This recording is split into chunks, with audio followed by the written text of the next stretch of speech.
주님께서 주시는 새 몸을 덧입음으로 찾아오는 결과, 즉 죽음의 유익이 무엇일까요? 무엇이기에 우리가 간절히 바라고 있을까요? 첫 번째는 죄 없는 천국에 들어갈 수 있기 때문에 간절히 바랍니다. 죄 없는 천국.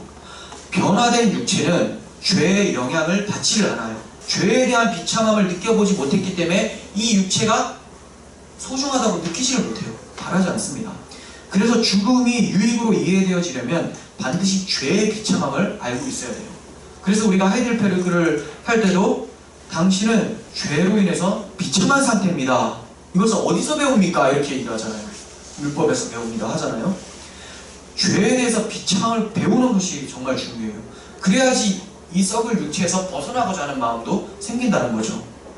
죄 없는 천국에 들어가는 것이 바로 죽음을 통해서 들어가게 되는 거예요. 두 번째는 어떤 유익이 있습니까? 그리스도를 만나게 됩니다. 그래서 바울은 내가 세상을 떠나서 천국에 가고 싶다라고 한 것이 아니라 세상을 떠나서 그리스도와 함께 있는 것이 훨씬 더 좋은 것이다 이렇게 얘기를 하죠.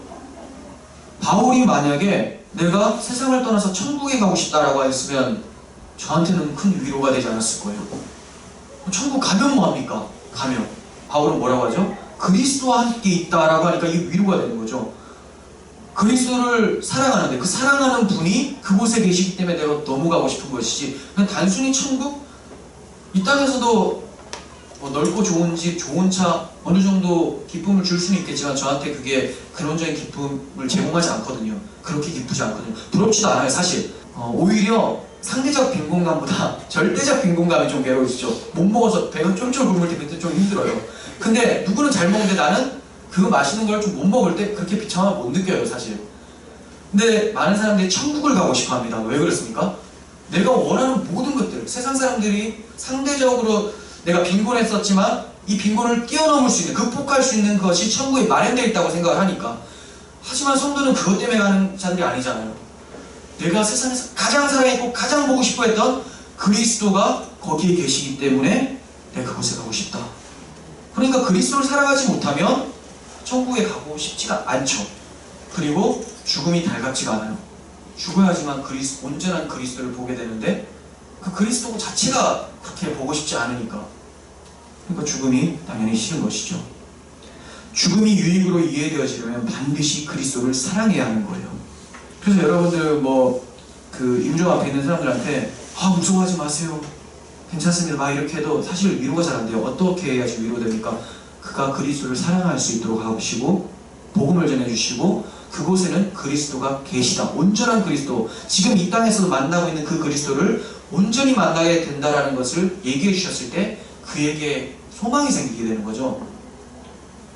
그래서 복음을 전해주셔야 돼요. 세 번째 유익이 뭡니까? 하나님의 즐거움이 나에게로 찾아와요.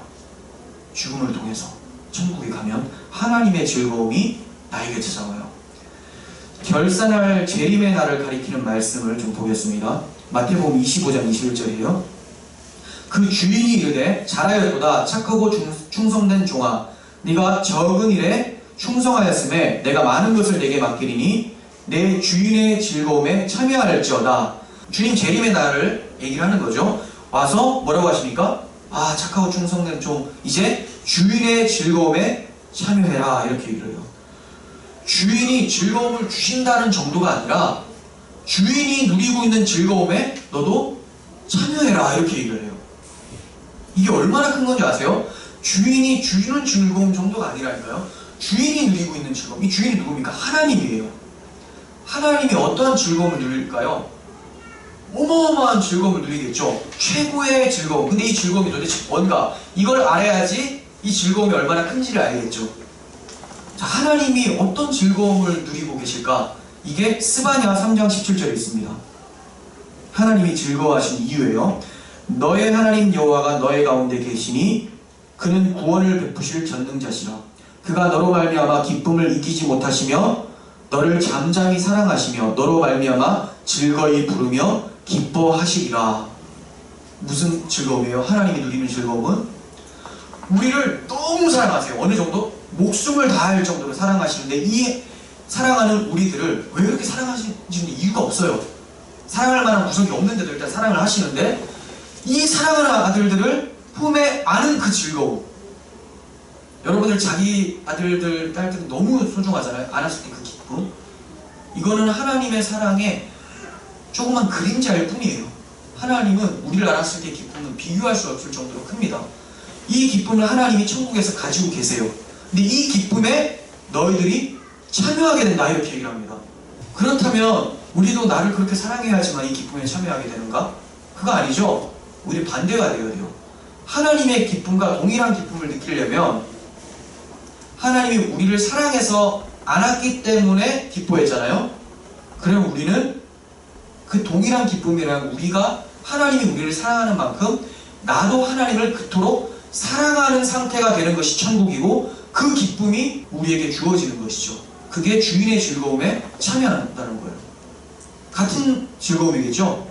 지금은 우리가 하나님을 정말 개떡처럼 사랑하잖아요. 진짜 이게 뭐예요? 하나님 사랑한다고 말만 해놓고 정말 마음이 그렇지 않잖아요. 하나님은 우리를 엄청 사랑하시잖아요. 얼마나 기뻐하십니까? 조그만 씨름에도 아파하시고 조그만 재롱에도 기뻐하시고 우리가 아기들 기뻐하는 것처럼. 근데 우리는 하나님을 그렇게 사랑하잖아요.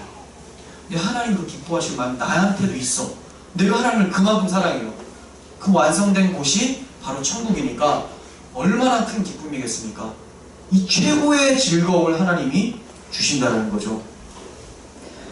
왜 이게 천국에서 이루어질까요? 이 세상에서는 우리가 주님을 사랑한다고 하지만 죄의 몸을 입고 있고 유혹을 받고 있기 때문에 주님을 거울과 같이 보고 있어요. 희미하게 느껴져서 계속 휘청휘청거리고 주님을 사랑하는 마음이 중간에 막 꺾였다가 다시 생겨났다가 이런 일들이 참 비일비재하죠.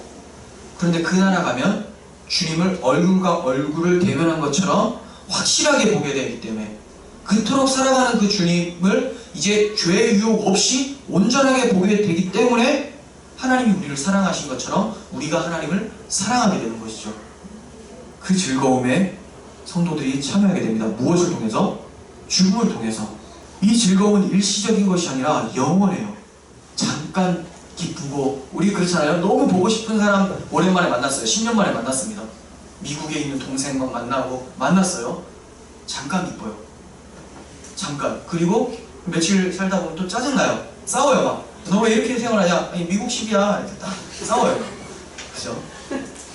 그러니까 조금만 지내도 잠시 기뻐요. 그런데 하나님 나라에서는 영원히 즐거움이 있대요. 부딪힘이 없습니다. 온전한 사랑이죠. 데살로니가전서 4장 17절. 그 후에 우리 살아남은 자들도 그들과 함께 구름 속에 끌어올려 공중에서 주를 영접하게 하시리니 그리하여 우리가 항상 주와 함께 있으리라. 아멘. 항상 주와 함께 있는 이 즐거움에 참하게 된다.